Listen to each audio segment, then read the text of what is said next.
Welcome to Fostering Godlike Sexuality at Home. Our goal here is to empower parents to teach their children to see sex in a godlike way. My name is Brigham Elton. I'm a pornography and sexual addiction counselor who've helped thousands of people overcome even the appeal of pornography. And I'm hoping to get out in front of this and try to help parents to set up their homes to chase godlike sexuality from the beginning. My name's Andrea, a mother of 4, and I'm learning alongside all you listeners and excited to have these discussions. Thanks for joining us. Today we're going to be conversing about why our sexual culture matters, what it is, and how it's influencing us as parents and how it's influencing our children. We'll also be talking about ways that we can push back against that culture to help our children to find God. There are some awesome things we hope our listeners come away with that we want to highlight real quick. First, we hope that you guys will remember we are saying volumes to our kids about sex, and occasionally we're using our words. Most of the messaging is felt and is led by our own upbringing of fear and avoidance. The second thing we hope you catch is how different the world of pornography is compared to what it was when we were kids. This has changed like crazy, and I think we're aware that it's changed, but I don't think humans get how much. Next, we hope you'll also gain confidence in how we can level up our efforts in combating this reality, which really just begins with becoming aware of what the need is for our kids and our role in filling that need while we build a deeper connection to what a godly perspective of sex is. Yeah. Parents are coming here and they mainly are trying, right? And I think awesome that you're trying. Here's some pointers and hopefully you get more hope from this. The goal is okay, I gained hope and skill, right? And confidence as I keep trying to help my child. Absolutely. How do you believe that our sexual culture is affecting our kids? I think that there's a lot of things that go into this, but one of the things that stands out to me is just how mixed their messaging is. So if we can understand a little bit more about the culture we bring as parents to our kids, the culture we're creating, the sexual culture we're creating, then we can contrast that with what they're seeing in the media, what they are hearing from friends and the messages they're getting in other places and really kind of recognize there's got to be a lot of confusion as they are developing their own sexuality and trying to make sense of that. Totally. The message from the different aspects of their culture is not consistent. Yeah. And I think that confusion leads to more of this feeling of avoidance of trying to work it out or hiding their own discovery and sexual experiences. Yeah. Okay. I like that. Yeah. Cause I think when you have these two conflicting ideas that you're being taught and from different places, right? That can really be awesome if it's an awesome teacher, but I agree that I see most youth try to just hide. Right? They're getting this message from here and this message from here, and then they end up just doing kind of nothing. Right. And I think sometimes even harder than that is they're getting a verbal message from us as parents or from church culture or from the healthy aspects of sexuality side of things. But even within that messaging, there's a different feeling. There's still kind of some undertones of shame that are carried throughout that. Totally. And so. And fear. Yeah. And fear. Yeah. Yeah. And it seems I think parents are getting better at being forthcoming with information, but it seems there's this undertone of sexual opinion more than it's here is some very in front of you, open sexual communication, right? Right. And then it's kind of the same with media where it's it's not blatantly sexual very often unless you're specifically looking for that. There's these it's all these sexual undertones instead of actual open sexual communication. Right. Yeah. And then when parents do openly sexually communicate, it's typically very lecture based. It's not hey, let's converse about sexual beliefs. Yeah. It's hey, let me spurt information at you so we can get this over with. Right. Kind of, right? Which all of a sudden leads to these kids just being I don't know, shut down. Right? And, we're pretty mindful of what we are conscientiously bringing to the table. Totally. But really, even more important are those things that are affecting our kids and those undertones like you're talking about that we're not aware of. Totally. Because we'll say this a bajillion times, but like communication is felt first. Right. And so they're like feeling it before they're even hearing what you're saying. Right. Yeah. I think another part of that, like the culture, I think it's just important to understand about culture, like as social animals, like our brains are built to try to fit in. Yep. Like if we see someone doing something, it's natural for us to try to do it similar. There's a reason that like almost always, like if you have a group of people that are hanging around each other, that they'll be like breathing in concert a little, right? Because it's just so natural for people to try to be like who they're around, right? Especially on those undertones. Yeah. Right? Like there's this desire to match, because if you're a wildebeest or whatever, and you're like the one wildebeest out by yourself, like you're getting eaten by a lion, right? And so it's like built into us to try to fit. To fit in, right? Yeah, totally. How do you feel like the culture or people's sexual culture is affecting people that walk through your office? Yeah. Most people come and they feel like they know that this giant thing is an issue, but they like have no idea how to handle it. And so they feel lost. They're like, oh my gosh, like, why is this happening to me sometimes? And it's this, like, they've come in and they've kind of split sex away from who they are because of this, like, fear. Like, that fear of, wait, I know this isn't right, but, like, I don't really know what is right. And it just leads to this eventual avoidance. Like, I see more than anything, people feel lost, and they're partially lost because they're kind of fearful, right? And, like, this happens, I mean, in any situation, right, where, like, fear can lead to someone feeling like, I don't know what to do, which then leads to this lost mindset. Interesting. Yeah. Yeah.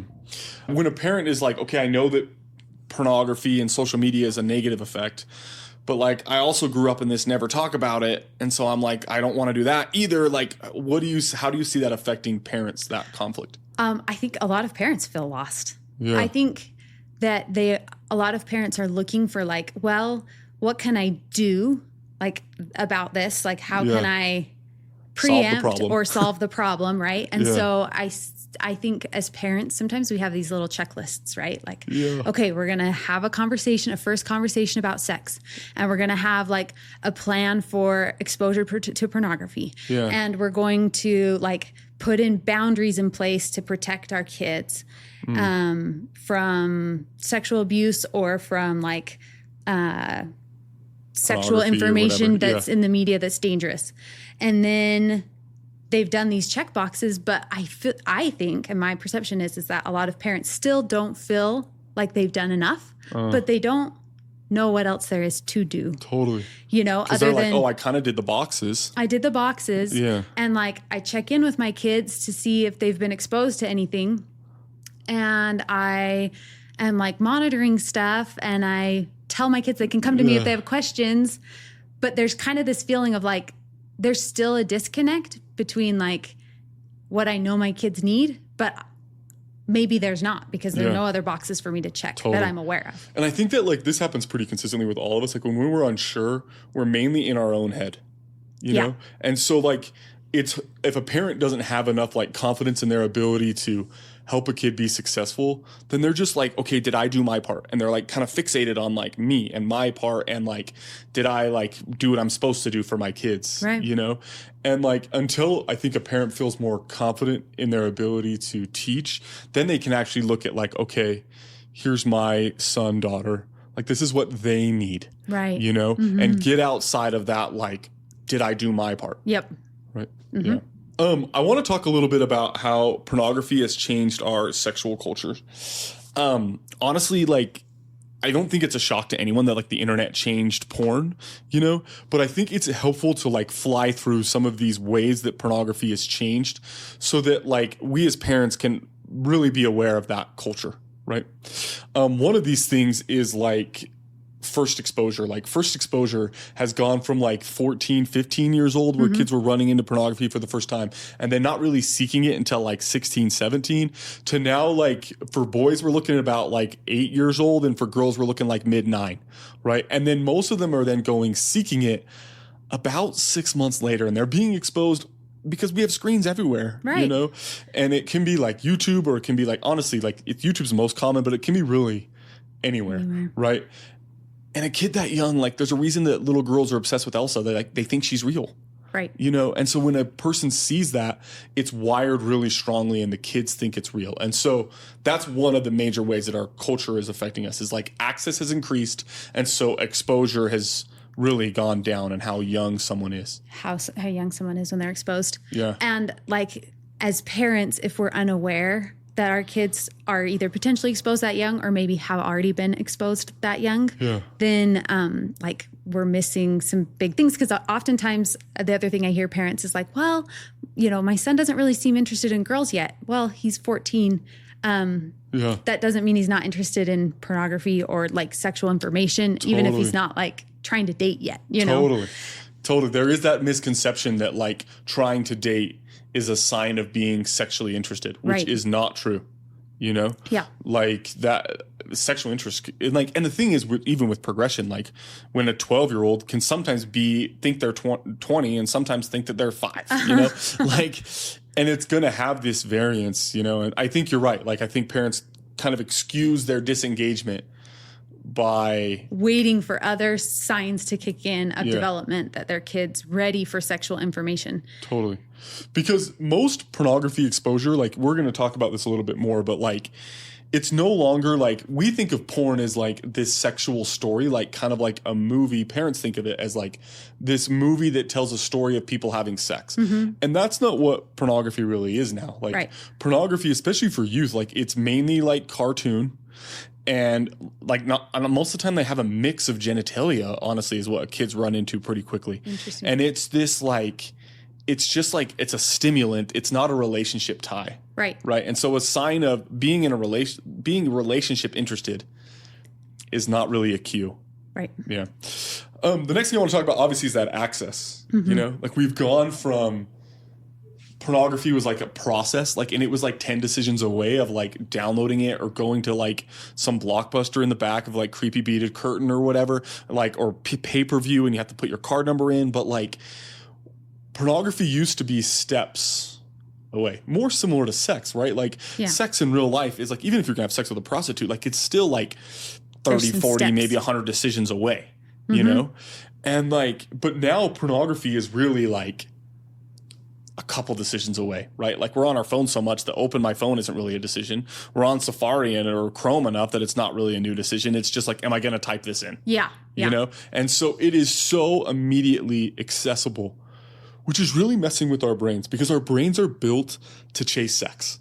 Like that's such, and I believe that our spirits are built to chase sex, you know? Describe a little bit more what you mean by chase sex.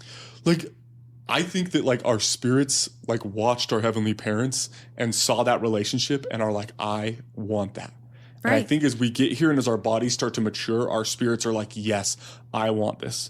Our bodies, like survival instinct wise, like we are built to procreate. To go like, after it. Yeah. I'm obsessed with animal documentaries and you should see the kind of things that animals do in order to have sex. Like it's unbelievable. And then the things that mothers do and sometimes fathers to like nurture and provide for those children, like it's a little obsessive, right? You know, and like our bodies are, I think emotionally, like everything about us is built to chase that moment, you know?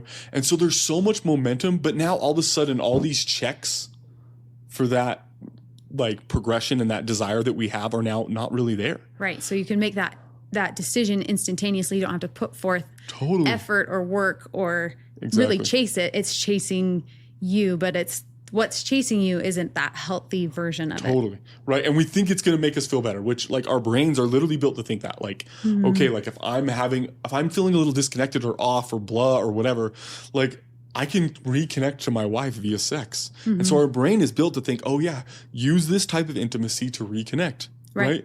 And so here's this teenager who's feeling like a little alone or blah, or like my brain is anxious and I can't fall asleep. And his brain is like all of a sudden like, oh, you can use sex to feel better. Right. And now we're using these fake versions of sex, whether it's masturbation or pornography or whatever. And then afterwards we're like, feel so defeated, isolated, alone. Right. And this like sex as a coping skill has become more and more prevalent. Right. Because of that. Yeah. Okay. What else about the culture, about pornography, do you feel like has changed? Yeah. Thank you for the novelty. Like novelty is totally different. Like, again, like real sex is very patternistic. You know, like I have a very similar sexual lane that I can imagine in my head that my wife and I go similarly down almost every time, you know? And then previous to the internet really booming and being able to stream pornography, like people had their pornography stashes, whether it was like a folder on your computer or a freaking in your gym bag or whatever. But like you knew it was there. Like in your brain, you were like, oh, like, do I want to go interact with? And you could picture those pictures that you own. Pornography, yeah. Yeah. And it was still kind of it wasn't constantly new, shocking, thrilling. What else could there be? Right. Right. Now, that's not true with the internet. You know, like in 2019, 169 years of new footage was uploaded just to Pornhub. Wow. And so like, and it's been over 100 years since like 2011. Like, it's literally impossible. It'd be like watching every video ever on YouTube. Like, there's no way in the world. Like, there's no way in the world you could ever watch all the videos that are on like Pornhub. Right. It is this constant new shock, thrill. Oh, what else could there be? And that curiosity is still able to like be a fueler for the desire to engage with this type of intimacy. Right. Which it's changed the way that someone uses porn. Like no one uses story porn really anymore, especially in the male lane. Okay. Right. Like it is very TikTok-ish where individuals in Utah average being on a pornography website for 8 minutes. And they average 11 different clips in that 8 minutes. And so it's just like new. And like TikTok, like someone gets on TikTok or Instagram Reels or YouTube Shorts, whatever, they're all the same thing. And you like get on there and you think you've been on there for 5 minutes and all of a sudden you're on the toilet or whatever and your feet are asleep because you've been there for 40. Right. Right? Because your brain is so like engaged in this newness that it doesn't really ever disassociate and go, what am I doing? Right. That same thing is happening with porn. Where an individual is going new, and they don't really realize like, oh my gosh, what am I doing? Until right after, and then they're like, oh my gosh, what was I doing? And so that probably even like kind of drives more of the shame around it because of all these different aspects of pornography that have changed. Kind of people have to pull themselves out of what their experience was in order to really kind of cope with it. Totally. And so in fear of that, most people just hide it. And their sexual beliefs or subconscious sexual beliefs really start to move further and further away from who they are. Because they are hiding it from themselves as much as they're hiding it from parents or whoever else, partners, right? Because they're constantly switching videos, like their content deepens so quickly. Like, because you're in this state of arousal and you're seeing some video that maybe has whatever level of content. And like, because you're constantly taking on new stuff, you're picking new videos in a state of arousal and individuals' content progression has sped up. When you say content progression, you mean content that is like further and further away from healthy sexual relationship. Okay. Right. There's 5 levels that are on the normal internet, and then there's some other levels after that. But those like 5 levels used to take like someone like 5 to 10 years to make it through. Like it was really a slow progression. So they would be using pornography for that long before they get all the way through to like level 5 kind of stuff, right? Where they're even being like really exposed to it.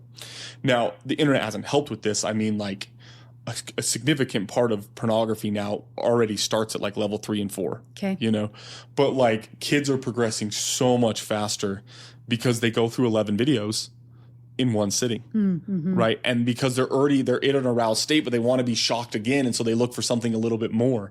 And so like, not only are kids using it whenever they want, getting something constantly new, but they're using a deeper level of pornography perversion. And so then afterwards they're like, am I this person?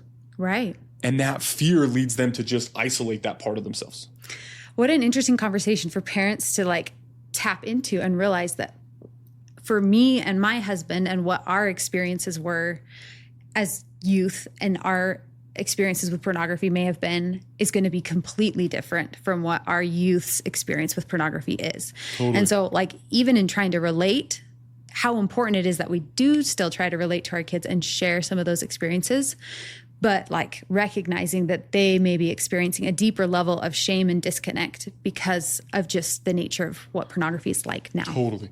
Right. Like, I mean, the pornography that we dealt that I dealt with when I was young, like it was pretty similar to the pornography that my dad dealt with when he was young. Uh-huh. You know? Like there really wasn't a big disconnect.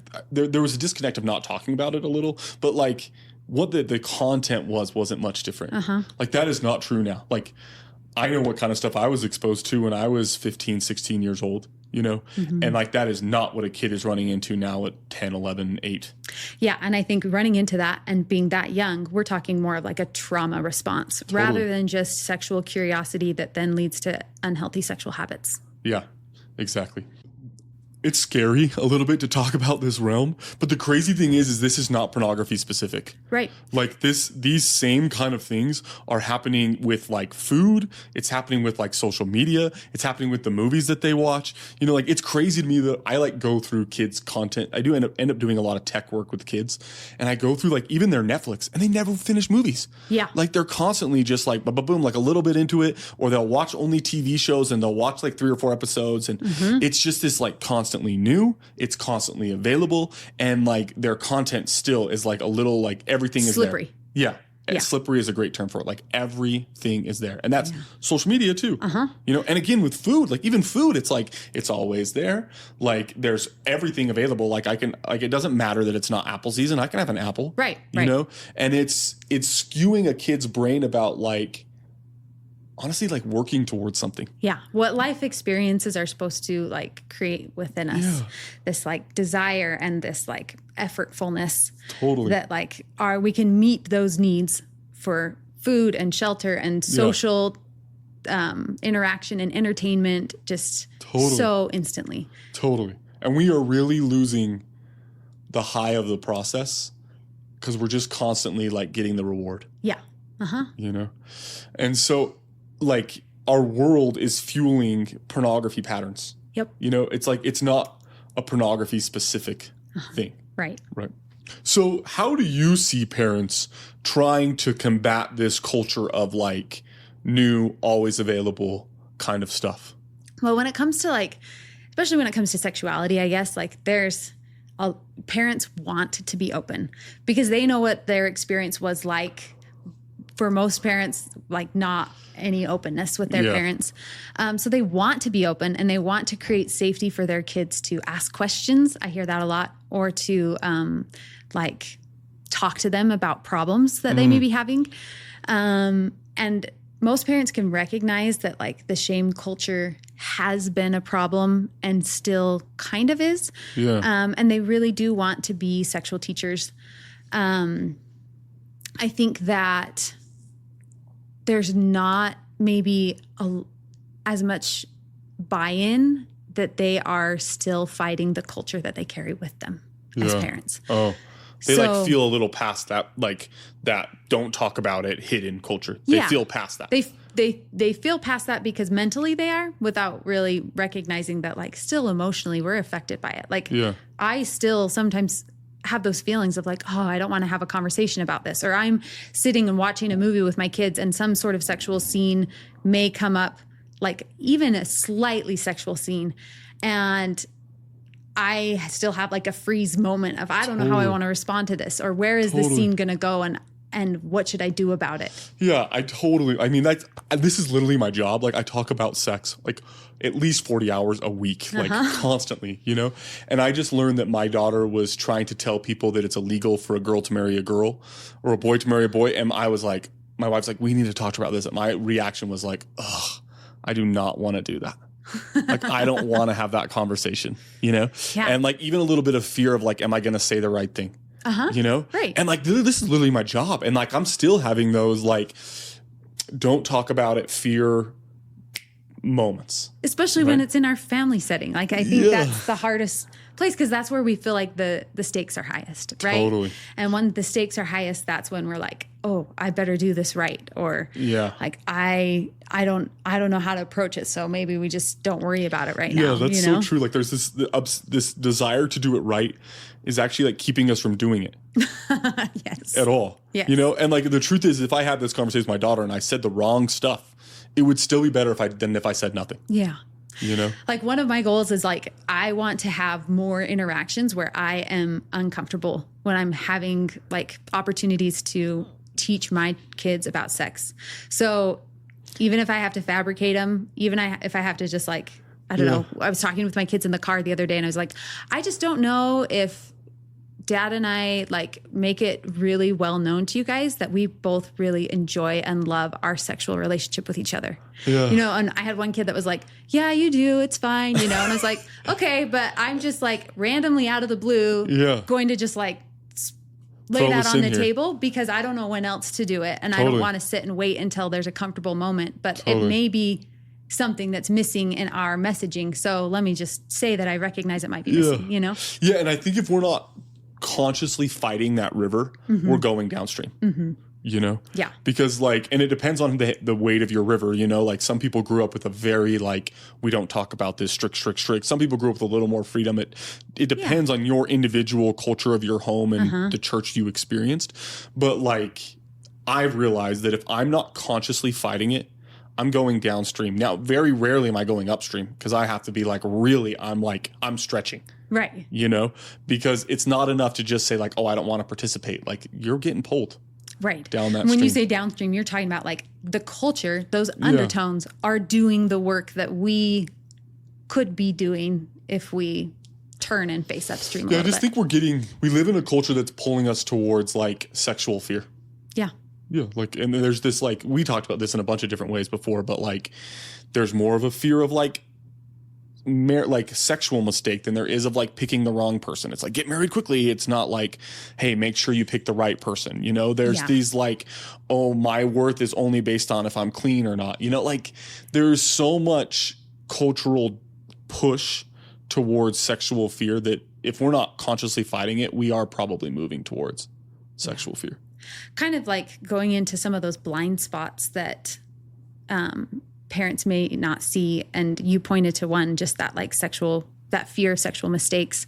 And to pair that, like the idea is that sexual success means not making any mistakes. Yeah. And I know that you like here in your office and you shared that like you fight against that all the time. That like it's not that hard to convince people that pornography is a problem or it's not what you want to be engaging in. It's much harder to convince people that sex and a sexual relationship is worth pursuing with desire and gratitude. Yeah, I spend more effort in my office fighting the Puritan, like we have to stay sexually clean. If you make a sexual mistake, you're tainted culture than I do actually fighting pornography. Right. Right. It's this like pattern of avoidance and like I can't make any mistakes. And it's so behavior focused that like you're right. People are just missing out on like actual connection. There's so much like mental resistance to sexuality. It's unbelievable to me. Yeah, that's so interesting. Yeah, like you're this like, and the truth is like, is that even sexual success? Like if you never ever make a mistake, is that sexual success? You know, like I don't think so. Like sexual success is, can you become like God is sexually? Yeah. You know, it's not, did you make any mistakes? Right? Like we look at some of the most successful humans on this earth, you know, like good old Peter or like Alma the Younger or like these kind of people, like their lives were chock freaking full of mistakes. Right. And it was that stretch and trying to get better that made us successful. You know, like this fear of mistake is really a satanic pattern. Like Lucifer's plan was, I'm going to make people not make any mistakes, but we'll make them come back, you know? Yeah. And God's sitting there going, that's not going to make them grow. Yeah. Like the goal here is growth, right? So it's like when you're bowling, like the goal isn't just to keep the ball out of the gutter, right? The goal is to like figure out how to knock down those pins. Totally. And like, I think that is the same way with sexuality. And I feel like a lot of what God gives us as boundaries are like kind of the lowest level possible, you know, progression. Like that's your starting point, but just staying within those boundaries does not necessarily mean you've gotten to where he wants you to be, you know? But what a hard shift. Like I still struggle with that shift, you know, with like as a parent or as an individual where it's like, look, this is not about avoiding mistakes. This is about becoming like God. And we learn that sometimes through our mistakes. And like not everybody, like you don't have to go make all these mistakes to like to learn about that and to like become more like God. But I think that that fear of making mistakes, it's a miss then for an opportunity to teach what we are aiming for. Totally. If we're just teaching, like, don't make these mistakes. And I think like another place we see that is like a fear of sparking curiosity. A lot of parents talk about like, oh, like, I don't know when, because I don't want to like spark this curiosity. And this idea that sexual curiosity is like a sin. A problem. Yeah. So speak to that a little bit. Yeah, like I agree. Like I think a parent like would feel better if their kid was crazy sheltered and didn't know anything about sex than they would if they found out that their kid was like trying to look up sexual information. Like I think when like, oh my gosh, my kid, I got this, honestly, like I got an email like 2 weeks ago from this mom and it was like, I caught my kid. He was looking up like, what is sex and how does sex work on Google? She's like, what do I do? And I'm like, this kid is ready to learn. Yeah. Right? Like he wants to learn and this, let's teach him, like set him down, give him some pictures, like give him some real information. Like this is a great sign. Yeah. This is awesome. And it's not like this kid is looking up like deviant things. No. They're looking for something real. So teach them real. Yeah. Because they're not going to find real where they're looking for it. No. Right. And it really can help them satisfy that curiosity, you know, but it is so true. Like there's this fear of sexual curiosity when really it's like, yes, like that is so good that you want that. Right. Which is such a shift. Like to not even just go like, well, it's okay and normal for kids to feel curious. And I feel like I read that a lot even now in like, conservative, like teaching your kids about sex, like having sexual curiosity is normal. But I love how you like to phrase it like it's an awesome thing. It's a good thing. And I pair that or contrast that to like some things that my kids are curious about that I get excited alongside with them and like, oh yeah, I'm excited they're curious about that. Like, let's teach them about it. And I've never like had that initial emotional response with sexuality of like, oh, yay, I'm so excited to teach them this. And I haven't actually talked to a parent that has had that either. Yeah. And I think an awareness of that can help us see a little bit more of what we as parents actually are bringing to the table. Even though we are doing some awesome things to try and combat this culture, if we can bring an awareness of like, oh, but there's still so much undertone of avoidance that I'm carrying, then we can start to like take stock of where you're at. Take stock of where you're at and move upstream a little bit more actively. It's hard to recognize your subconscious perception of sex. Yeah.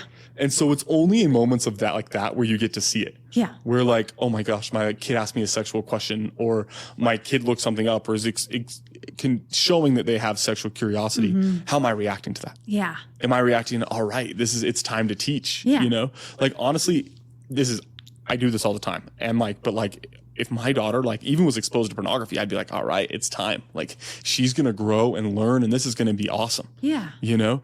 And like that reaction though is a good measure of like, where is your old patterns?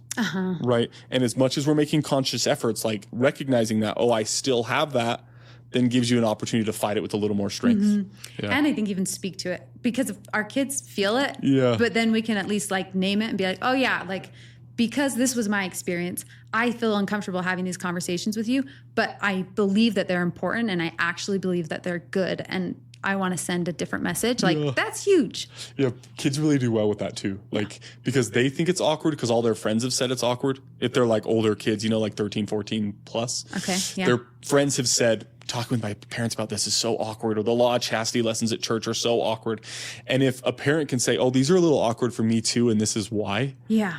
A lot of times the kid's like, oh, okay, I can fight this too. Which I think is so much better than saying, these conversations are a little bit awkward because they are. Like sometimes I feel like that's sometimes another message I get is like, or hear, and even in like what my kids have received, like in like their maturation classes and stuff, these videos of like having these conversations can be a little awkward. And it's like labeling the conversation itself is just inherently awkward. And that is so false. Like, because that transfers to sex. Yeah. Yeah. Like now you've just created like this idea that like my sexuality, me going through puberty, my sexual desires, all of that is inherently awkward. And it's just not true. Like you said, it's godly and it's divine and it has so much fuel and potential for good. Yeah. Totally. Yeah. Thanks for joining us for this discussion today. We hope it was valuable for you and your families. Our website, connectionsrecovery.com has a bunch of resources that you can access to get support from us. Yeah, there's a lot of different ways we're trying to help individuals, right? Whether it's through like individual recovery, like partner support, even like parental support, like how can I set my home up as a place for success? Yep. We will be putting like technology management resources, other educational tools, or like workshops that might be up and coming in the area. Just trying to provide ways for like families to feel supported, right? And so all of that you can find there on that website. The more that this gets shared, and like as you talk about it with others that you know, like the discussions kind of flow, and we can all grow in this area together. Yeah, we really succeed as a community. Yep. Thank you.